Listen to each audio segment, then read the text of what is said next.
자, 이렇게 승리가 입영 연기 의사를 밝힌 가운데 군인권센터도 철저한 수사를 하기 위해서 병무청이 입영 연기를 허용해야 한다고 주장을 하고 있습니다.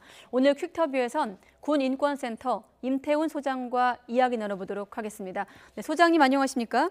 네, 안녕하십니까. 자, 일단 병무청은 판단을 안 하고 있습니다. 사유를 보고 신중히 검토하겠다. 자, 우선적으로 입영을 연기하는 경우는 어떤 경우입니까?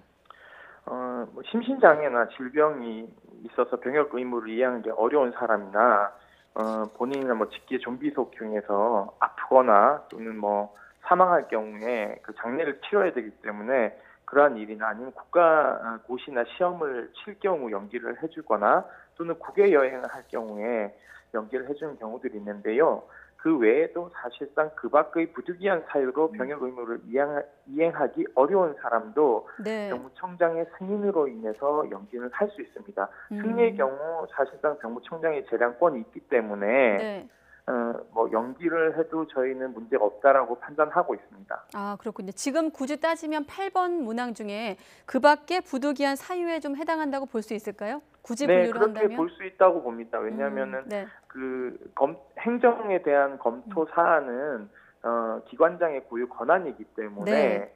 그 법적인 검토 내에서 위법성이 없다라고 판단되기 때문에 이 사안 같은 경우에는 지금 중대하게 수사에 차질을 빚을 수 있고 네. 특히 경찰은 계속해서 헌병이랑 같이 공조 수사 가능하다라고 주장하고 있지만 네. 실질적으로 경찰에게는 관할 건이 없습니다. 즉 승리가 군인 신분이 되면 네. 군 인사법에 따라서 모든 군인은 헌병 수사를 하게 되어 있고요. 그리고 기소는 군 검사가 하게 되어 있고 재판은 네. 군사 법원에서 받도록 되어 있습니다. 그렇기 때문에 경찰이 그 관할이 아닌 신분인 사람을 소환조차 할 수 없는 것이 지금 현행 법입니다. 아, 그럼 지금 상황에서는 군에 입대를 한다고 하면 이를테면 25일에 승리가 예정대로 입대를 한다고 하면 지금 관련된 버닝썬 사건에 대한 철저한 진상규명은 좀 어렵다고 보시는 거군요.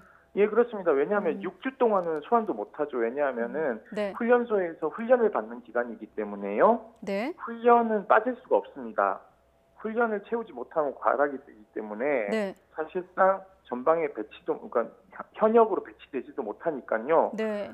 4주에서 6주 동안은 헌병도 소환조차도 못하게 되는 상황이 발생하는 것이죠. 네. 그리고 주특기 교육도 받아야 되고 하기 때문에 한 달 이상은 수사가 그냥 스탑된다고 보시면 됩니다. 아, 그렇군요. 물론 이제 군과 연계해서 수사를 할 수도 있는 방안이 있지만 한 달 정도 훈련하는 시간 동안 시간을 또 뺏기기도 하고 또 실제로 군 검찰과 조사를 한다고 해도 철저한 진상 규명은 좀 어렵다고 보시는 거군요.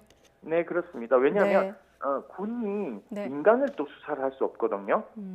예를 들면 이런 겁니다. 네.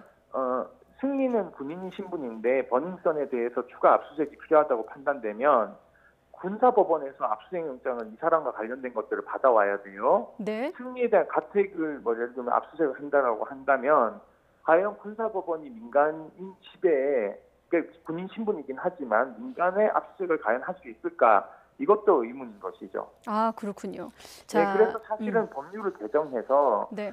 순정 군사 범죄가 아닌 비순정 군사 범죄, 그러니까 군사 사건과 관련 없는 것은 사실상 민간으로 다 이양하는 게 맞죠. 또는 군사법 체계를 전체를 다 민간으로 이양하는 방식도 있고요.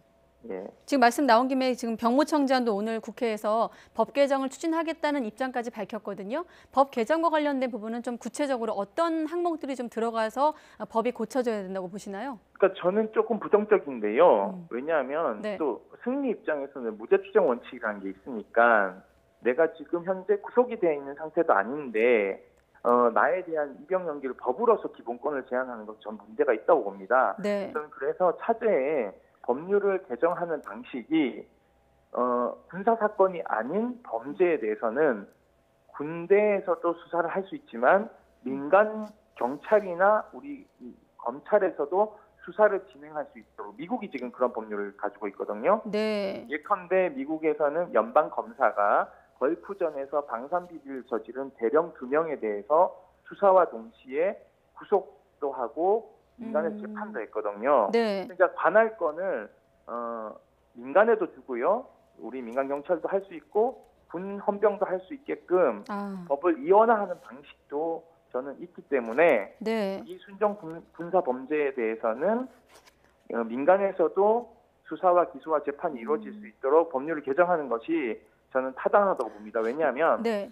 승리 같은 경우도 있겠지만은 군인들 중에서 휴가 나와서 여성에게 성범죄를 저지르고 예. 군으로 이제 들어가게 되면 신병이 군에서 모든 게 다 해결되기 때문에 사실상 민간인 입장에서는 피해자는 이게 재판이 어떻게 진행되는지를 모니터링을 할 수가 없어요. 네. 그렇기 때문에 군이 도피처가 되지 않는 방식은 민간에도 수사권을 일부 이양하는 것이 저는 법률 개정으로 이루어져야 된다고 보고 있습니다. 그러니까 좀 정리해 보면은 병무청장이 오늘 한 얘기는 연기 요청에 대한 부분에 대한 어떤 법 개정이었는데 소장님께서는 어떤 법의 이원화, 수사의 어떤 창구를 좀 이원화시킬 필요가 있다 이런 수사권의 이양 이 부분을 언급하신 거죠?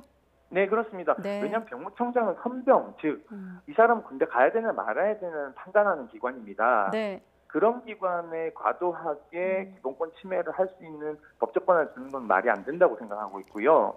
사실상 군 입대 이후에 국방부에서 이것을 어떻게 가져갈 것인가는 국방부의 책임이기 때문에 군만이 다 수사권을 갖는 것에 대한 문제 제기가 저는 원천적으로 있어야 된다고 보고 있습니다. 네, 알겠습니다. 끝으로 간단히 하나만 여쭤볼게요. 사실 이 도피성 입대 때문에 이런 질문들을 지금 드리고 있는 건데 군 네. 인권센터에도 그 관련해서 많이 접수가 되고 있다고 들었습니다. 끝으로 좀 짧게 소개해 주시죠. 네, 5건 정도가 있는데요. 불법 촬영해서 네. 군으로 도피한 사건이라든가 좀 군인이 휴가 나와서 성범죄를 저지른 사건들을 저희가 한 5건 정도 지원하고 있는데요. 이 경우는 사실상 피해자들이 신고를 어디에다 해야 될지 또는 군사재판 어떻게 이루어지는지 잘 몰라서 저희가 피해자들을 법률 지원을 하고 있습니다. 네, 알겠습니다. 네, 자, 끝으로 한 말씀 드리면요. 예. 군은 그 범죄자의 도피처가 돼서도 안 되고요. 네. 승리가 국군교도소에서 만약에 징역을 산다면 그것 또한 저는 문제가 크다고 생각합니다. 그렇기 네. 때문에 민간에서 모든 재판을 완료하고 죗값을 치르는 게 맞다고 보고 있습니다. 네, 한 가지는 확실한 것 같습니다. 군이 도피지가 되면 안 된다. 도피성은 안 된다는 말씀까지 들어봤습니다. 네, 소장님 오늘 고맙습니다. 네, 감사합니다.